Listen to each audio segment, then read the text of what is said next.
Esporte, Clube Curitibano do Paraná.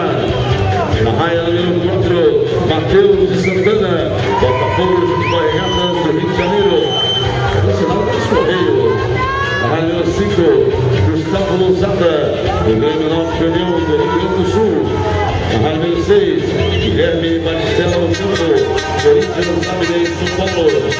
Na raia número 7, Gabriel da Silva Santos Pinheiro Celeste São Paulo.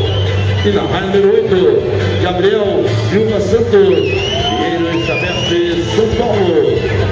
Final dos 50 metros livre masculino juvenil 2, em nome da Compensa, Companhia Pernambucana de Saneamento, prova liberada.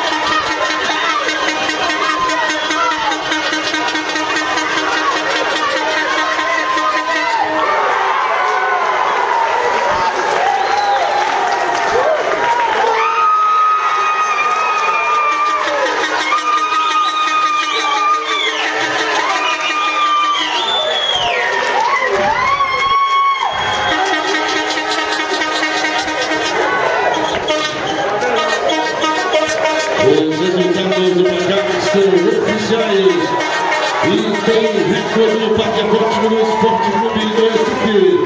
E o recorde era nada mais, nada menos do que o atual recordista mundial, era de César Seu Filho, com 23 e 62. A nova marca de Matheus de Santana, do Botafogo de Futebol e Regatas, é de 23 e 23. É o novo recorde do campeonato, superando o recorde estabelecido pelo César Seu Filho, recordista mundial da prova. Os aplausos para o Matheus Santana, Botafogo de Futebol e Regatas do Rio de Janeiro.